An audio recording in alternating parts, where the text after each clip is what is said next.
जय श्री कृष्णा। राधे राधे। आज हम सुनेंगे जेठ मास कथा के 16वें अध्याय की कथा। बोलिए कृष्ण भगवान की जय हो, विष्णु भगवान की जय हो। स्कंद जी ऋषियों से कहते हैं, हे ऋषियों, श्री वेद व्यास जी राजा युधिष्ठिर से बोले, हे राजन, अब हम आपसे श्रेष्ठ स्त्रियों के महाभाग्य का वर्णन करते हैं। राजकन्या सावित्री ने जिस तरह समस्त वस्तुओं को प्राप्त किया, अब आप उस कथा को सुने। मद्र देश में परम धार्मिक एक राजा था। वह ब्राह्मण और शरणागतों का रक्षक था।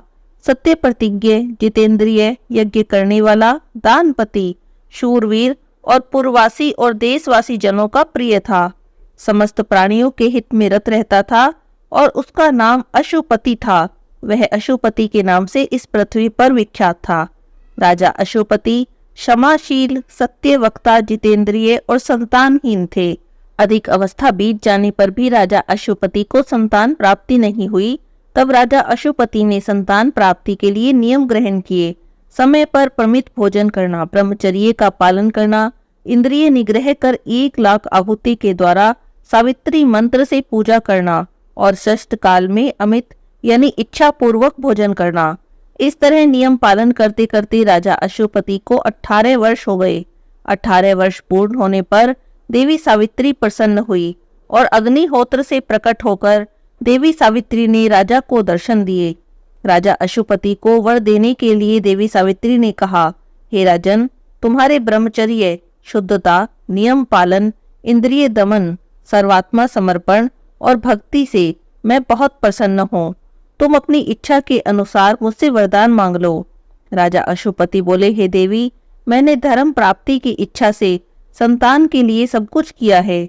आप मुझे कुल को पवित्र करने वाले बहुत से पुत्र दें। हे देवी, यदि आप मुझ पर प्रसन्न हैं तो मैं आपसे यही कामना करता हूँ। हे देवी, मुझे ब्राह्मणों ने कहा था कि संतान होना श्रेष्ठ धर्म है। तब देवी सावित्री कहने लगी, हे राजन, मैंने पहले ही तुम्हारे अभिप्राय को जानकर तुम्हारे पुत्र के लिए ब्रह्मा जी से कहा था। ब्रह्मा जी की कृपा से तुम्हारे शीघ्र ही एक कन्या होगी। अब इस विषय में मुझे तुमसे कुछ नहीं कहना है। मैं ब्रह्मा जी की आज्ञा से प्रसन्न होकर तुमसे कहती हूँ। देवी सावित्री के वचनों को सुनकर राजा अशुपति कहने लगे, हे देवी, जो कुछ ब्रह्मा जी ने कहा है वह मुझे भी स्वीकार है। ऐसा कहकर राजा अशुपति ने देवी सावित्री की फिर से स्तुति की। देवी सावित्री राजा से प्रसन्न हुई और उन्हें वरदान देकर वहां से अंतर्ध्यान हो गई। राजा अशुपति अपने घर वापस आ गए और राज सिंहासन पर बैठकर प्रसन्नता पूर्वक, मन से धर्म पूर्वक अपनी प्रजा का पालन करने लगे।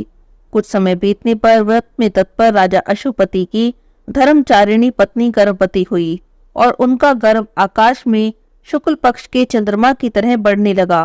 प्रसव काल आने पर उस रानी के गर्भ से एक कमल लोचना कन्या उत्पन्न हुई। राजा अशुपति ने उस कन्या का जातकर्म आदि सब संस्कार कराया, जो श्री सावित्री देवी की कृपा से 1,00,000 आहुति देने से उत्पन्न हुई थी। राजा अशुपति को इस कन्या की प्राप्ति देवी सावित्री के आशीर्वाद से हुई थी, इसीलिए ब्राह्मणों ने उनका नाम राजा की सम्मति से सावित्री ही रख दिया। वह कन्या शुक्ल पक्ष के चंद्रमा की तरह बढ़ने लगी। समय पाकर जब वह कन्या युवती हुई, तब उस सुमध्यमा सुश्रेणी को स्वर्ण प्रतिमा के समान देखकर लोगों ने निश्चय किया कि राजा को तो स्वयं कोई देव कन्या मिली है। उस कमल पत्र के समान नेत्र वाली कन्या के तेज से जलती हुई अग्नि के समान तेजस्वी देखकर उसके तेज से बाधित होकर उसे किसी ने भी नहीं वरा। उसके बाद कन्या ने उपवास कर सिर से स्नान किया, देवताओं के समीप जाकर विधि पूर्वक अग्नि में आहुति दी, ब्राह्मणों से प्रवचन कराया और प्रसन्नचित होकर ब्राह्मणों का पूजन किया। उसके बाद लक्ष्मी के समान रूपवती वह राजकन्या अपने पिता के पास गई और पिता के चरणों में अभिवादन करके उसने सब समाचार कहा।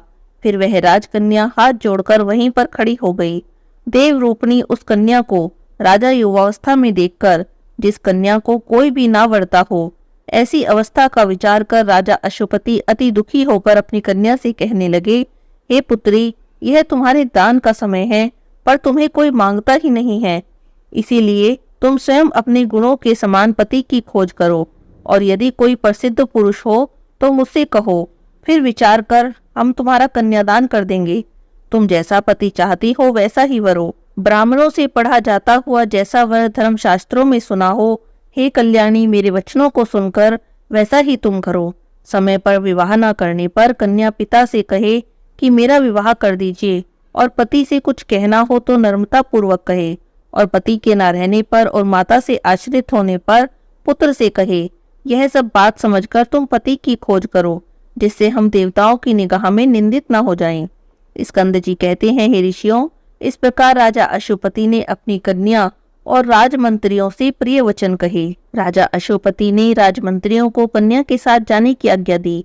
इसके बाद वह तपस्विनी राजकन्या लज्जित होकर पिता के चरणों को नमस्कार करके बिना विचारे ही पिता की आज्ञा मानकर रथ पर सवार होकर व्रत मंत्रियों के सहित अपने घर से पति की खोज में चली। वह कन्या राज ऋषियों के तपोवन में गई।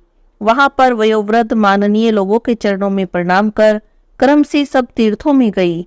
वहां पर वन के समस्त तीर्थों में जाकर ऋषियों का आशीर्वाद लेने लगी, और जो ब्राह्मणों का श्रेष्ठ तपोवन था उसे त्याग कर अन्य देशों में भी गई। स्कंद जी कहते हैं, हे ऋषियों, व्यास जी राजा युधिष्ठिर से कहते हैं, हे राजन, इधर तो सावित्री तपोवन में अपने पति की खोज में घूम रही थी, उधर मद्रराज अशुपति और देव ऋषि नारद का समागम हुआ। कथा के योग से राजसभा में नारद जी बैठे थे। इसी समय राजकन्या सावित्री मंत्रियों के साथ समस्त तीर्थ आश्रमों में जाकर पुनः अपने घर में वापस आ गई। नारद ऋषि के साथ अपने पिता को स्थित देखकर सावित्री ने दोनों के चरणों को छूकर नमस्कार किया। तब नारद जी ने राजा से कहा, हे राजन, तुम्हारी यह कन्या कहाँ पर गई थी, कहाँ से आई है, और आप इसका विवाह क्यों नहीं करते? तब राजा अशुपति ने कहा, हे देवऋषि नारद जी, मैंने इसको इसी काम के लिए भेजा था और यह वही कार्य करके आ रही है, सो आप उसके उस कार्य को सुनिए। इसने जिस पति को वरा है। तब पिता ने विस्तार पूर्वक कहने के लिए कहा। तब वह कन्या देव भाग्य का अवलंबन करके बोली। सावित्री ने कहा कि शाल्व देश में धर्मात्मा द्रुमत्सेन नाम वाले क्षत्रिय राजा हैं। देववश राजा अंधे हो गए हैं। बाल पुत्र से युक्त नेत्रहीन बुद्धिमान उस राजा द्रुमत्सेन के राज्य में छिद्र मिलने पर पूर्व के बैरी उस देश के समीपवर्ती राजा ने उसका हरण कर लिया है। तब वह राजा द्रुमत्सेन अपने बाल पुत्र और स्त्री सहित वन में चले गए। वहां पर वह महाव्रती बड़े वन में जाकर तप करने लगे। उनका लड़का जो राजभवन में उत्पन्न हुआ था, वन में जाकर बड़ा हुआ, वहां पर सत्यवान नाम से प्रसिद्ध हुआ। हे ऋषिवर, मैंने उसे ही वरा है। तब नारद जी ने कहा कि उसने महान पाप किया है। इसने बिना सोचे समझे गुण संपन्न सत्यवान को पति रूप में वर लिया। इस बालक के पिता और माता दोनों ही सदैव सत्य बोलते हैं, अतः ब्राह्मणों ने इसका नाम सत्यवान रखा है। इस बालक को अश्व अति प्रिय हैं। वह मिट्टी के अश्व बनाता है, घोड़ों के चित्र भी बनाता है, इसलिए इसका नाम चित्राशु भी है। तब राजा अशुपति ने कहा, हे नारद जी, वह पितृवत्सल राजपुत्र सत्यवान इस समय तेजस्वी, बुद्धिमान और शूरवीर भी है क्या?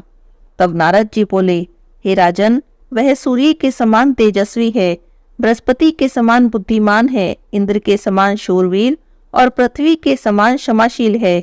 वह राजपुत्र, दाता, ब्राह्मण, वीर्यवान, रसवान, उदार और प्रिय दर्शन भी है। वह दानवीरता में राजा रंती देव के समान, उनीश्वर पुत्र शिवी के समान ब्रह्मण्य और सत्यवादी भी है। वह बलि, द्रुमत्सेन, ययाति के समान उदार, चंद्रमा के समान प्रिय दर्शन और रूप में अश्वनी कुमारों के समान है।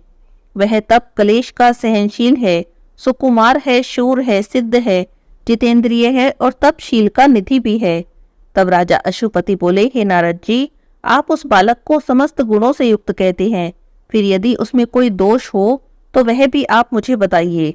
तब नारद जी बोले, हे राजन, उसके सब गुणों को दबा देने वाला केवल एक ही दोष है, दूसरा कोई नहीं।